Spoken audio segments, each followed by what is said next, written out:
আজকে আমাদের গ্রামারে আমরা আর্টিকেল টপিকস নিয়ে আলোচনা করব। তো দেখো আর্টিকেলকে আমরা দুটো টাইপে ভাগ করছি, একটা হচ্ছে ডিফিনিট আর্টিকেল, একটা হচ্ছে ইনডিফিনিট আর্টিকেল। তো ডিফিনিট হচ্ছে দা এবং ইনডিফিনিট আর্টিকেল হচ্ছে এ এবং এন। তো ডিফিনিট আর্টিকেল আমরা কি করে বুঝবো? ডিফিনিট আর্টিকেল হচ্ছে কোনো কিছু জিনিস পার্টিকুলারলি যদি বোঝায়, কোনো নির্দিষ্ট ব্যক্তি কিংবা বস্তুকে বোঝায় কোনো নির্দিষ্ট, তখনই আমরা দা ইউজ করব, তাহলে সেটা হলো ডিফিনিট। আর ইনডিফিনিট আর্টিকেল হলো যেটা কোনো নির্দিষ্ট কোনো কিছুকে বোঝায় না, ঠিক আছে, সেটা হলো ইনডিফিনিট আর্টিকেল। তো সেখানে হচ্ছে indefinite article a এবং n. Use of a and n depends on sound of the word begins with the letter.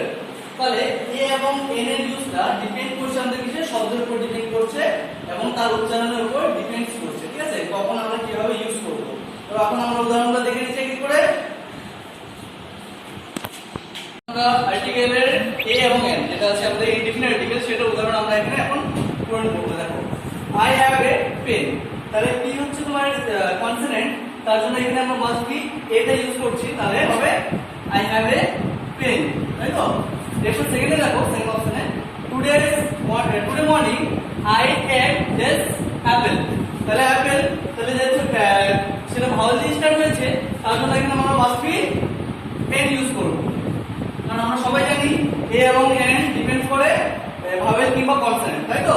তারপরে নিচের অপশনটা দেখো 3 নম্বরে মাই আঙ্কেল ইজ ড্যাশ এমএসসি, তাহলে এখানে দেখো আমরা কি ইউজ করব, এখানে আমরা n ইউজ করব। nটা কেন ইউজ করব সেটা একটু বলে দিচ্ছি। দেখো এমএসসি, এমটা যদি আমরা একটু ভাগ ভেঙে নিই, ডিফাইন করি, তাহলে এখানে কি পাচ্ছি? এম এ এই জিনিসটা আছে, তাই তো। তাহলে এখানে আমরা লিখবো n, my uncle is an MSc.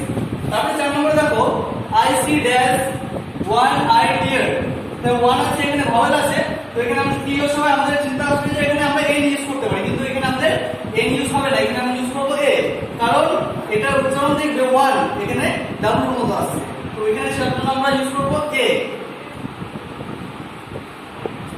তারপরে আমরা ইউজ করছি I am waiting for you dash hour, তাহলে এখানে a এটা কনসোনেন্ট, বাট এটা উচ্চারণ কিন্তু অনেকটা আমাদের ভাওয়েলের মতো, ঠিক আছে, hour ও আছে, তার জন্য আমরা এখানে n ইউজ করব।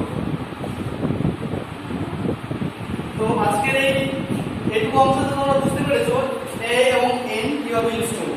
a এবং n এর ইউজটা আমরা তাহলে আমাদের বেসিক থটটা কমপ্লিট হয়ে গেল, তাই তো। এখন আমরা ডিফাইন্ড আর্টিকেল যেটা আছে দা ইউজটা এখন আমরা জানবো, তাই তো। এখন বলছে article the is used with unique things in nature and particular person or things, তাহলে দা হচ্ছে এই প্রকৃতির মধ্যে, সারা বিশ্বের মধ্যে যেগুলো ইউনিক, যেটা একটা মাত্র আছে, এমন কিছু যদি জিনিস বোঝায়, কোনো ইউনিক জিনিস, তাহলে সেখানে আমরা দা ইউজ করতে পারবো। আর বলছে পার্টিকুলার পারসনস অর থিং, আর কোনো পার্টিকুলার একটা ব্যক্তি কিংবা কোনো যদি জিনিসকে বুঝিয়ে থাকি, তাহলে সেক্ষেত্রে আমরা দা ইউজ করবো। তাহলে আমরা উদাহরণটা একটু দেখে নিই, দেখো তোমরা খুব সহজভাবে বুঝতে পারবে। তাহলে Ganga dash Ganga flows through Banaras, তাহলে কি হবে? গঙ্গা একটাই আছে আর গঙ্গাটা আমরা সবাই জানি, তাহলে আমরা এখানে ইউজ করবো দা, ঠিক আছে। তাহলে হলো দা গঙ্গা ফ্লোজ থ্রু বানারস, গঙ্গা হচ্ছে বেনারসের মাঝখান দিয়ে বয়ে চলে গেছে, ঠিক আছে।